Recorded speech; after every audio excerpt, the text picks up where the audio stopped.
how everyone's always saying that Mattel's made to move bodies are the best? Well, AliExpress has some made to move bodies out designed for the older Ken dolls with the long neck stubs. I purchased 3 different shades, and based on the reviews, the fair skin tone is too gray to match with the pinky tones of most of the fair skinned Ken dolls. So that's what I'm anticipating for these new bodies. The dark brown skin tone, it's already an excellent match.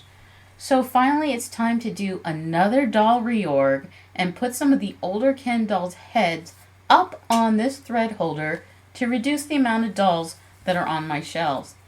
You see, I'm more concerned with unique face molds and the functionality of the dolls when I'm doing stop motion animation.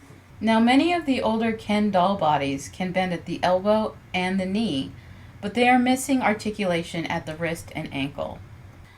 I'm finally going to start up a binder for the guys' clothes, removing their existing clothes, especially on the collector Kens, and that's really going to provide me with changing options on the fly when I'm doing my doll skits.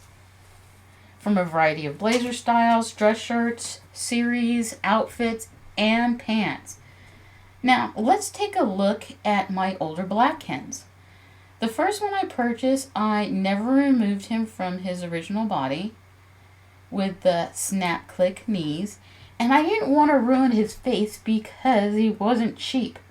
The only other older Ken I can find with rooted hair is this dimpled face Ken, whose sculpt name I do not know. This is actually my second purchase of this particular Ken. The reason I'm not using the first one is because at the time, the only technique I found for placing this Ken doll onto the articulated body was this mask technique. And this technique, you cut the head of the articulated doll down so that you can squeeze the face of the other doll over the top. Of course, this means that you also have to cut the other head around at the neck to squeeze it over the face. So now I want to use this particular body. I don't want to use the mask head, so I'll probably just throw this old doll away. Sadly. To me, this is not the type of thing that you even send to Goodwill. This is why I hate buying older dolls, never removed from their box. There's a 50-50 chance that the doll is gross and covered in some sticky, waxy guck that takes extra steps to clean and remove. More so than cleaning a doll already removed from the box. The pants and cummerbund and dress shirt are one piece. The blazer is separate with no button or snap to close it. Though both bodies are labeled 1968, the 1991 Ken can rotate its hips. According to ChatGPT, the Cali Ken was released in 1982. The date has worn down on the back of his neck. So let's first remove Magic Jewel Ken's head for the body. What should I name him? His name is now Kito Uchawi, which means Jewel Magic in Swahili. We will now continue to refer to Cali Ken as Cali. Kito's donor was the only articulated black Ken with that style of neck at the time, which was the African American ice skating Ken. The one thing that I find difficult about shopping online is that photos do not translate color well. It always depends on lighting. So I ended up with 2 black bodies, which was not intentional. One was supposed to be closer to the Hispanic brown tone according to the photo. I do have a lot of black dolls with this neckline, but the remaining of them are my scene, and I will be leaving them on their original bodies. The 2 white bodies is also unintentional. Same as with the black bodies, I purchased them from 2 different shops because the photos reflected 2 different white shades. The other shop, the reviews complain about the body being pale and gray, which this body is not. Time to bring out all the older white guys. Based on my experience with Mattel, there's a very high chance that these white guys have 2 to 3 different skin tones.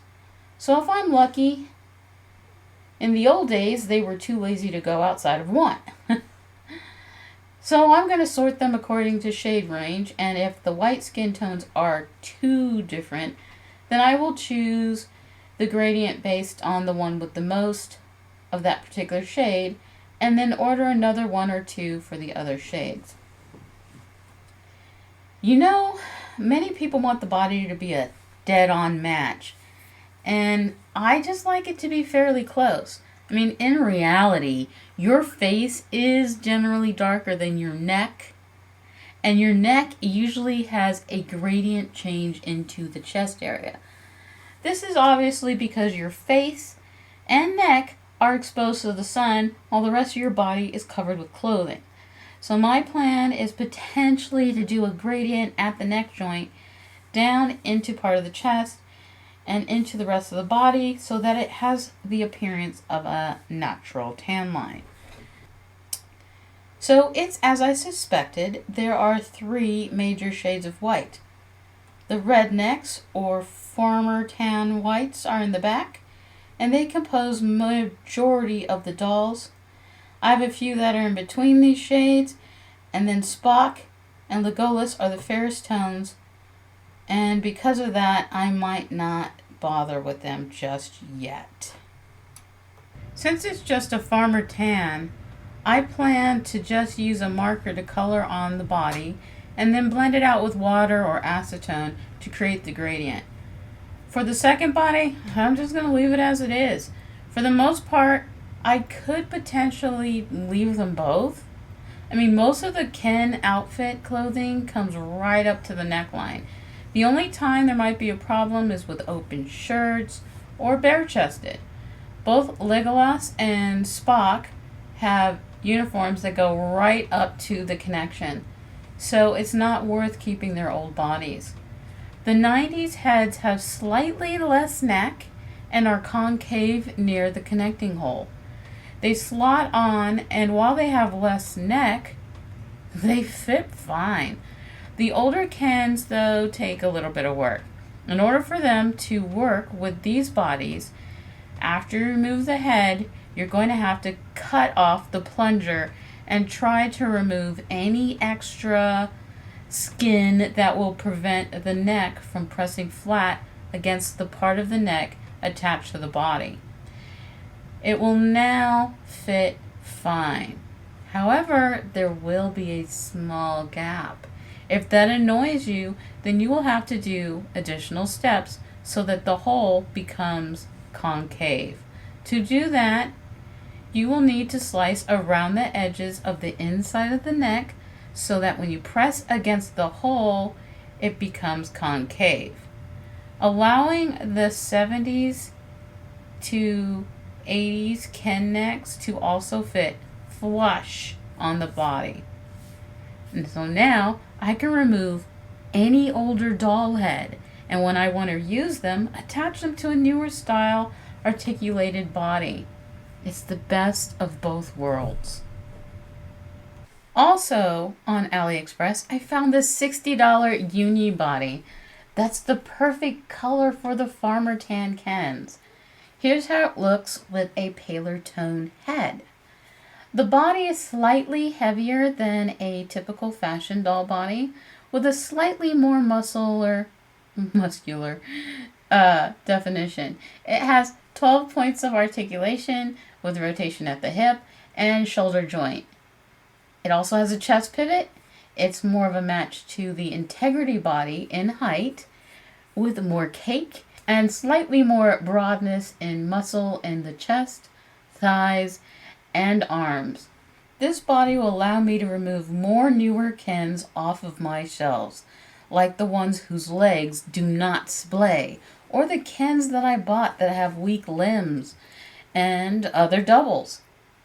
I do love to have a variety of body styles, So sort of like a Build-A-Bear, I can have my own Build-A-Barbie or Build-A-Ken station. If you have any questions, feel free to leave a comment below. Thanks for playing dolls with me.